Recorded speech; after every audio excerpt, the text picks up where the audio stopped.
Good morning students. Previous class के अंदर हम लोगों का यूनिट सेकंड का चैप्टर नंबर फर्स्ट कंप्लीट हो गया था। आज हम हमारा नेक्स्ट चैप्टर राजनीतिक संस्कृति स्टार्ट करेंगे।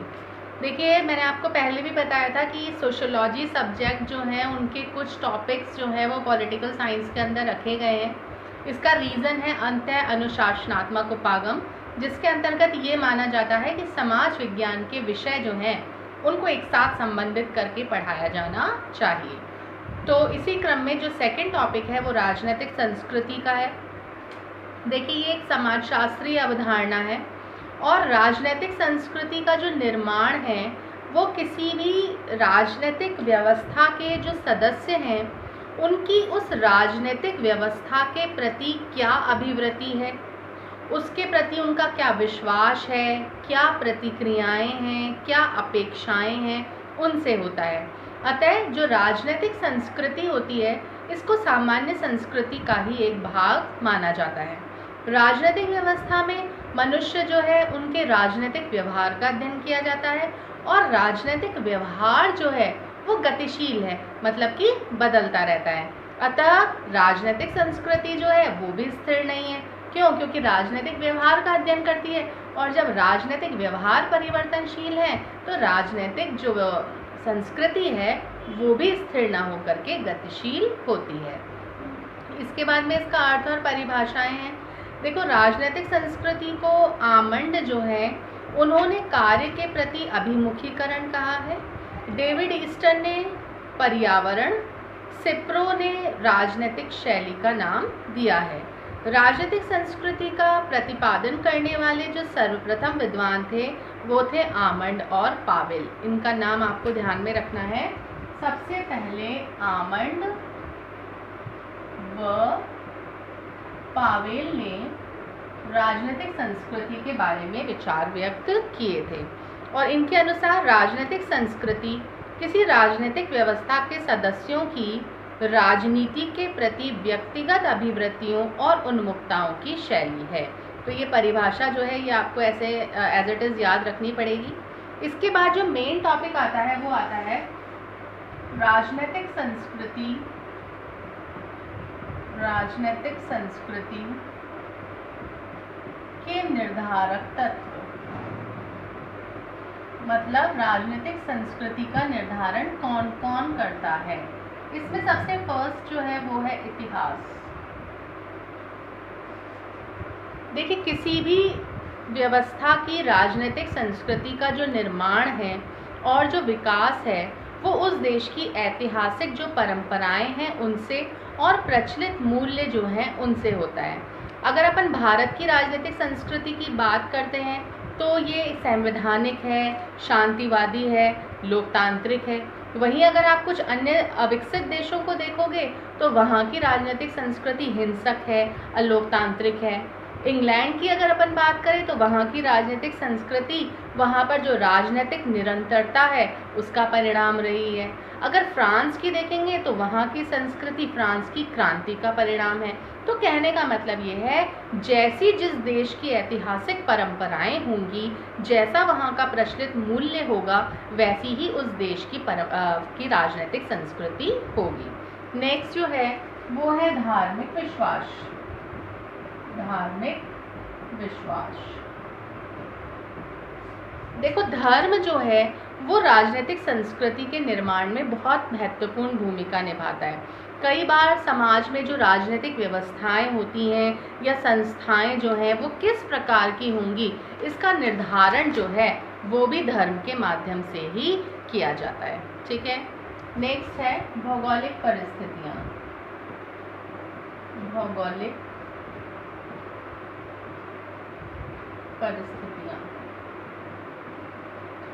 देखो, देश की भौगोलिक परिस्थिति जो है या उसकी भौगोलिक स्थिति क्या है, वहाँ पर कितने संसाधन जो हैं वो उपलब्ध हैं, वहाँ की जनसंख्या की प्रकृति क्या है, ये चीज़ें जो है ये भी उस देश की राजनीतिक संस्कृति के निर्धारण में अपनी महत्वपूर्ण भूमिका निभाती हैं। उदाहरण के लिए अगर आप देखेंगे भारत की जो भौगोलिक स्थिति है, यहाँ पर एक विशाल भौगोलिक परिवेश है। तो यहाँ की राजनीतिक संस्कृति जो है वो यूरोपीय और अफ्रीकी जैसे छोटे छोटे देशों की तुलना में भिन्न है। ठीक है, नेक्स्ट है सामाजिक व आर्थिक परिवेश।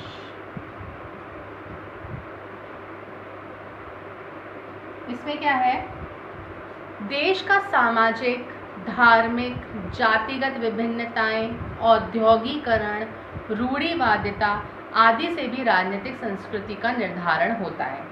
आर्थिक रूप से जो विकसित देश है या जो संपन्न देश हैं, उनकी जो संस्कृति होगी वो विकासशील देशों की संस्कृति जैसी नहीं होगी, उससे अलग होगी। क्यों? क्योंकि अगर आप देखेंगे तो जो विकसित देश है उनकी जो जीवन शैली है, उनकी जो अपेक्षाएं हैं, उनका जो स्तर होगा वो विकसित देशों का जो स्तर है वो विकासशील देशों की तुलना में भिन्न होगा या अलग होगा। तो जो देश का जो सामाजिक और आर्थिक परिवेश होता है वो भी वहाँ की संस्कृति को प्रभावित करता है। ठीक है, और लास्ट जो है इसका वो है विचारधाराएं।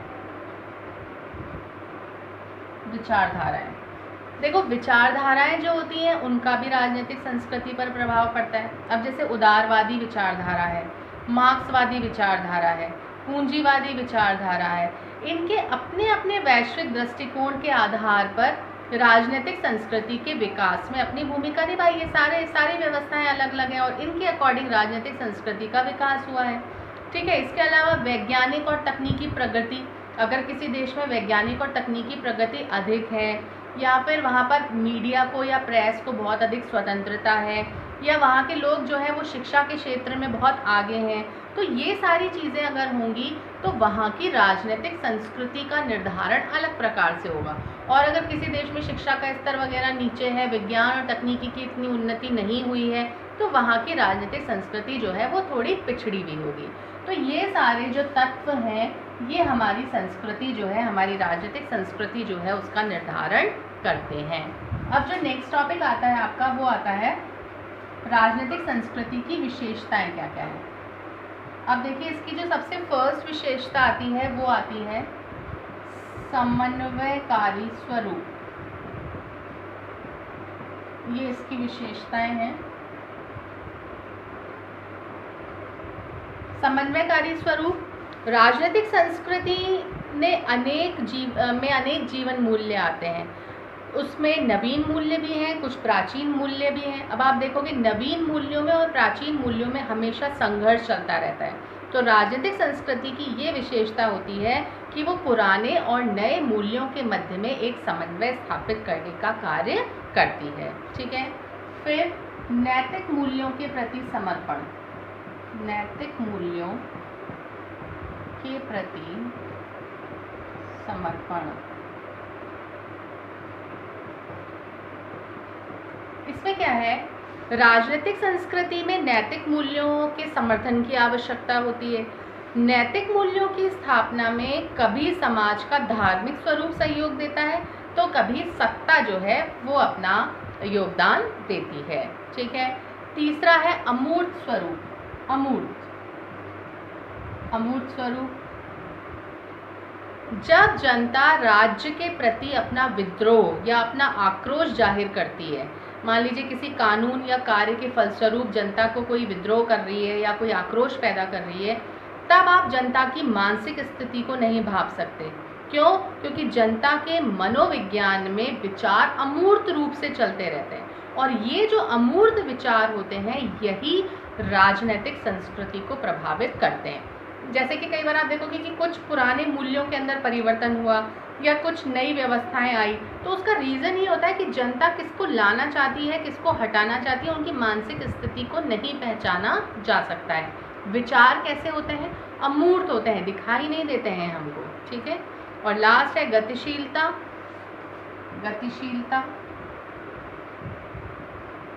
व्यक्ति और समाज में जीवन मूल्य, परिस्थितियाँ और सामाजिक आवश्यकताएं जो हैं उनके अकॉर्डिंग ये बदलते रहते हैं और इसी के आधार पर जो हमारी राजनीतिक संस्कृति है वो भी बदलती रहती है, वो भी गतिशील है। मतलब राजनीतिक संस्कृति स्थिर नहीं है, गतिशील है। ठीक है, तो इस प्रकार से आपका टॉपिक कंप्लीट होता है। Thank you.